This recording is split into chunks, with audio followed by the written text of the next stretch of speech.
Save किया था ना? मैं सिर्फ इसलिए गया था क्योंकि उसने मुझे कॉल किया, that's it. But listen तो. Save it for someone else. जिंदगी में सेव करना जरूरी है, मगर जब बात पैसों की हो, सिर्फ सेविंग से काम नहीं चलेगा। इक्विटी म्यूचुअल फंड्स में इन्वेस्ट कीजिए और अपने सेविंग्स को आगे बढ़ने का मौका दीजिए। Mutual fund investments are subject to market risks. Read all scheme-related documents carefully. Before we begin, I'd like to thank all of you for the kind words many of you have had for Security Code, and I'd like to make an appeal. For those who haven't already, I request you to take subscription to ThePrint's YouTube channel, which only costs 159 rupees per month. Click on the join button to enjoy exclusive member benefits, including loyalty badges, priority responses, and member-only videos. We are now also extending newsletters for our YouTube members. For this, I request all YouTube members to write to us with their full name and email address at members@theprint.in. That's members@theprint.in, and we'll get back to you. The end came on Blood Street in Amsterdam's seedy red light district, delivered by a hitman who put 4 bullets into the face of the aging mafia patriarch and 3 more through his heart. For a generation, Ibrahim Abdallah Akasha had ruled a criminal empire that stretched across the Western Indian Ocean, running heroin and marijuana from Pakistan through Kenya into Europe. Life sometimes mimics movies. Egyptian-born Ghazi Hayat, beloved second wife of the drug king, cradled him in her arms as his blood pooled on the sidewalk. Late last month, Pakistani journalist Arshad Sharif, an Imran Khan supporter, was shot dead on a deserted dirt road outside Nairobi in still unexplained circumstances. An execution engineered, his friends say, to end an ongoing investigation of corruption at the highest levels of Pakistan's military. Authoritative voices are supporting these allegations. The former commander of Pakistan's elite One Strike Corps, Lieutenant General Tariq Khan, wrote that the killing was carried out by, and I quote, an unscrupulous, insignificant hired hand. The killer, he asserted, acted, I quote, at the behest of those patriots who would rather kill than be exposed. I don't have to tell you where his finger's pointing. 22 years apart, the murders of the mafioso and the journalist are tied together by one common thread: the strange story of how the generals who ran the Inter-Services Intelligence, or ISI, worked together with Afghan and Pakistani drug cartels to raise funds for global jihadists and to enrich themselves. Even though it engaged in the unglamorous business of trading rice, Magnum Africa Limited protected its privacy like an offshore bank would. The company registration records bear just a post office box number, and the column for the nationality of the directors was left blank. The owner, Anwar Muhammad, held a Pakistani passport, but that wasn't his name or his nationality. Magnum Africa's owner, you see, was Munaf Halari, sought by authorities for providing 3 vehicles used in the Mumbai bombings of 1993, which claimed 257 lives. Following the bombings, the Gujarat police alleges, Halari relocated to Kenya with a passport provided by the gang lord Ibrahim Tiger Mehman with the help of the ISI. There he set up the rice business to act as a front for running heroin from Pakistan, which was routed onwards to markets in Europe. Ever since the Afghan jihad erupted in 1979, the ISI had encouraged Mujahideen groups to raise cash through running heroin. Large landowners and drug cartels in Afghanistan cooperated with the Mujahideen to ensure smooth movement of the opium crop onwards to Karachi port. The Mujahideen commander Mullah Nazim Akhundzada, expert Gretchen Peters has written, threatened farmers who refused to plant poppy with castration. The crop, not surprisingly, surged.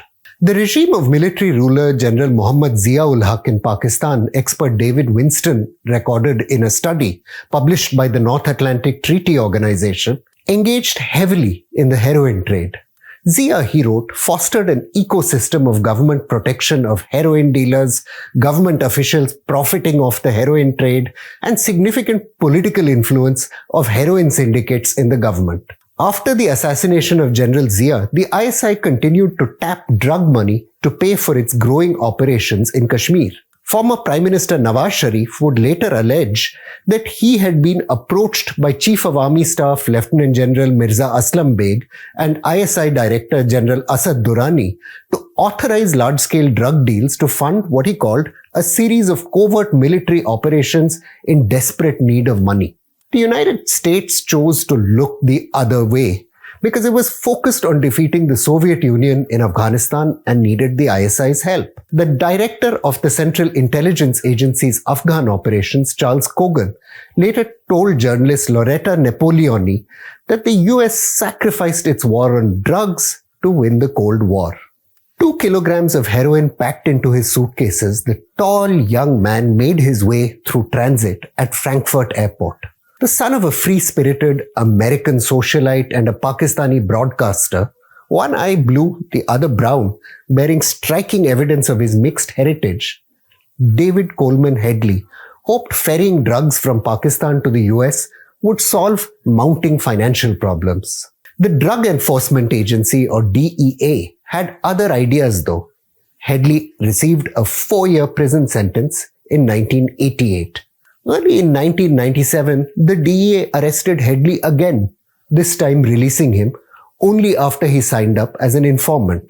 That job would eventually take Headley into the dark world of Pakistan's jihadists and to 2611.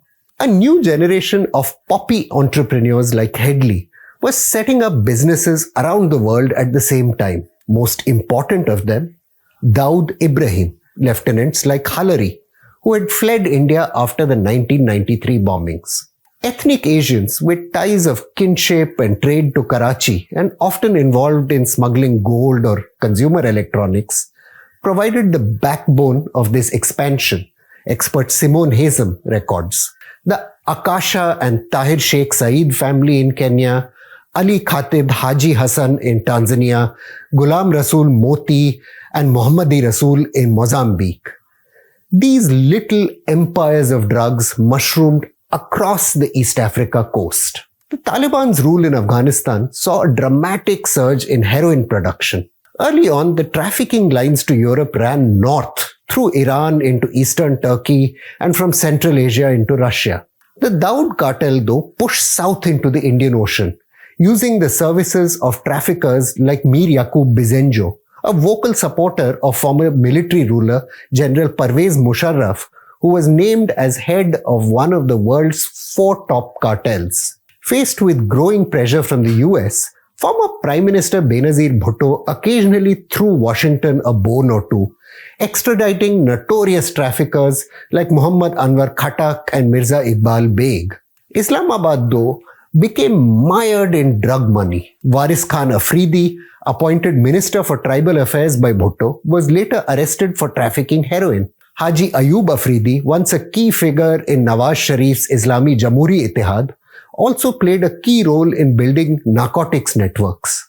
The ISI's guarantee of impunity allowed the cartels to flourish. Karachi businessman Jabir Motiwala Siddique, who narrowly evaded extradition to the US last year on a technicality, is believed to have invested cartel funds in the Karachi Stock Exchange, as well as property and businesses in Dubai and East Africa.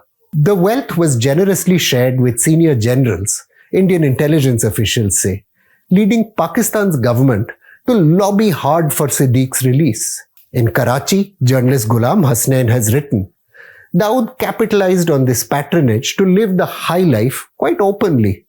The Dawn's evenings, Hasnain wrote, were spent in revelry, usually comprising drinks, mujras and gambling. Carousing through the night, Dawood and his companions quit only at dawn and then collectively offered prayers. The murder on Blood Street led to a wave of killings in 2 continents. The first to die was Magdi Yusuf, an Egyptian-born cartel member who Ibrahim Akasha had planned to visit for coffee that morning to discuss long-pending payments for drug deals. Magdi's brother Munir was also murdered in 2004. Sam Klepper, the Dutch drug dealer who owed the money to the Magdis, and his lieutenant John Flemmer also ended up dead. Kamaldeen Akasha, Akasha's second-born son, was killed in a family feud over money. 15 years after Ibrahim Akasha's killing, a crack team of elite special personnel forces surrounded his palm-fringed mansion outside Mombasa. The US-led sting operation resulted in the arrest of two of Akasha's sons, as well as their Indian aide, Vijay Goswami. The brothers will spend the next 2 decades in prison for trafficking drugs and weapons. Killings and arrests, though, have left the heroin trade itself untouched. The United Nations warned this month in a new report that Afghan production has surged again under the Taliban. There has also been a sharp rise in seizures across the Indian Ocean rim. In Karachi, Indian police sources say the Dawood cartel is working to ensure an orderly succession after its patriarch dies so that the business can go on. Control of the cartel will probably be shared by his son Moeen and brothers Anis and Mustaqim, as well, of course, as the ISI. Arshad Sharif's killing could provide further evidence of how far the ISI will go to protect its deepest secret. The ethnic Baloch journalist Sajid Hussain, who reported on the drug lord Bizenjo, was found dead in unexplained circumstances in Holland. Another journalist, Ahmad Waqas Goraya, among the most vocal critics of the ISI, narrowly escaped what is credibly suspected to be a state-sponsored assassination attempt. And the scholar Aisha Siddiqa and the journalist Taha Siddiqui have received credible threats to their life. The toxic fragrance of poppies has helped the generals hide the stench of blood. I'm Praveen Swami and I'm National Security Editor of ThePrint. Thank you for listening to Security Code.